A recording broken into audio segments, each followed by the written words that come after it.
An unexpected journey into the past, reshaping history through inclusive narratives. 2 months ago, I found myself knee-deep in a project that was supposed to be straightforward. You know the type, those initiatives you think will be easy but somehow morph into an intricate puzzle. My task? Developing an inclusive history curriculum for a local high school, specifically focusing on the societal impacts of featuring women prominently in historical narratives. Initially, it sounded like a dream project. I mean, who wouldn't jump at the chance to shine a brighter light on the incredible women who've shaped our world? But soon enough, I realized I was standing at the edge of a vast, turbulent ocean, armed with only a paddle and a rather shaky little boat. It was a humbling moment, to say the least. The unexpected call. When truth feels too radical. About 3 weeks into the project, I received a call that made my stomach drop. The principal was concerned. The board's worried, she said, her voice a little strained, that this new curriculum might be too radical. Too radical? I thought we were simply telling the truth. I hung up, staring at my computer screen, a knot tightening in my chest. How could detailing women's contributions possibly be perceived as radical? It was a frustrating moment of doubt, and I had to admit, I didn't have all the answers right then. But one thing was crystal clear: I had to keep going. This felt bigger than just me. It was about genuinely reshaping perspectives for a new generation. Digging deeper, unearthing hidden worlds. Determined to find a way through this unexpected resistance, I dove headfirst into more intensive research. What's interesting is, the deeper I dug, the more I discovered an astonishing array of women's stories that had been quietly, almost systematically, erased from traditional history. It was like unearthing a hidden world, a vibrant tapestry of forgotten achievements. I found myself utterly enthralled by tales of female mathematicians, fierce warriors, and visionary leaders who had shaped entire societies, often against incredible odds. But as I began crafting these narratives, another significant roadblock appeared. How do you tell these powerful stories without falling into the trap of sensationalism or, worse, tokenism? I quickly realized I needed some serious guidance. A good friend, who's been in the educational trenches for years, suggested I look into resources on crafting narratives of forgotten women, which, I'm happy to report, turned out to be an absolute goldmine of insights. The messy middle, balancing truth with sensitivity. Yet, the deeper I went, the messier the process seemed to get. Some narratives were frustratingly incomplete, while others were just controversial enough to stir discomfort. I found myself constantly questioning, how do we balance historical truth with the necessary sensitivity for a high school audience? It truly was a delicate dance, often feeling like walking a tightrope. One particular story stood out. It was about a woman named Eleanor, a local figure largely ignored by official history books. Her story was complex, filled with triumphs and profound challenges. But as I shared her narrative with a focus group of students and teachers, reactions were surprisingly mixed. Some people were deeply inspired, while others remained skeptical, challenging the official version they'd always known. It was a stark, almost visceral, reminder of the challenges inherent in uncovering biases in women's historical contributions.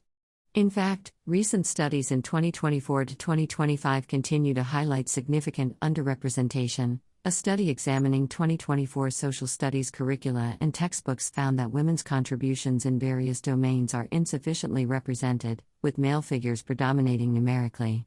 Another analysis of 1,255 English-language textbooks across 34 countries published in October 2024 found that women and girls appear less frequently and are more likely to be associated with domestic roles, with male words appearing more than twice as often as female words.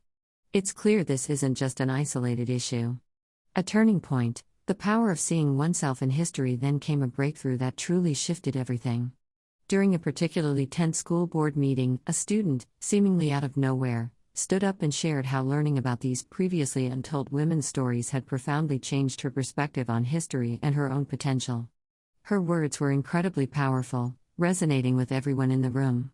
It was the first real, undeniable sign that this inclusive history curriculum could indeed have a profound societal impact.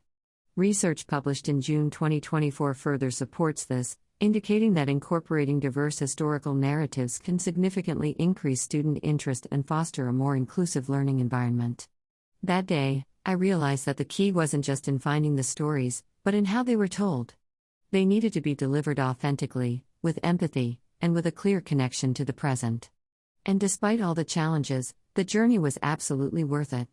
These narratives had the undeniable power to inspire and educate, showing students that history isn't merely a dry list of names and dates, but a rich, complex tapestry of human experiences that mirrors and informs their own lives. As a 2024 literature review noted, it's crucial for history education to include students' different identities as perspectives to make it more relevant. Lessons learned: beyond just adding stories looking back, I learned some truly valuable lessons. First, embracing an inclusive history isn't just about adding women's stories as an afterthought, it's about fundamentally shifting perspectives and actively challenging existing, often biased, narratives. If you're curious about when to fully embrace such histories and the legislative shifts supporting them, here's a resource I found particularly useful: When to Fully Embrace Gender-Inclusive History. It's fascinating how many educational bodies are now recognizing the importance of this. Second, and perhaps even more critically, it's absolutely crucial to approach these stories with immense care and responsibility. Missteps can easily lead to sensationalizing or misrepresenting these historical figures, as I learned when I stumbled across some surprising pitfalls early on. For those embarking on similar journeys, I'd highly recommend checking out resources on avoiding pitfalls in popularizing historical figures. It's a nuanced field, and getting it right makes all the difference. Moving forward, collaboration and continuous discovery. So, what would I do differently if I were to start this project again? I'd begin by involving more diverse voices from the very outset. The entire process taught me that true collaboration is undeniably key to achieving authenticity and resonance. I'd also dedicate even more time to understanding the subtle contexts and nuances of each story, rather than rushing to fit them into any pre-existing narrative framework. But what would I repeat, without hesitation? The unwavering commitment to uncovering and sharing these stories. Despite every challenge, every moment of doubt, it was unequivocally worth it. The societal impact of a truly inclusive history of women is profound. It can inspire new generations to see the world differently, to recognize the diverse and often overlooked tapestry of human achievement, and crucially, to find their own place within that ongoing narrative. It's about empowering students, and frankly, that's a mission I can always get behind. In the end, this project taught me that history isn't static. It's a living, breathing entity that we, as educators and storytellers, have the power to shape. And by doing so, we can create a far more inclusive, empowering, and accurate narrative for everyone. Tags.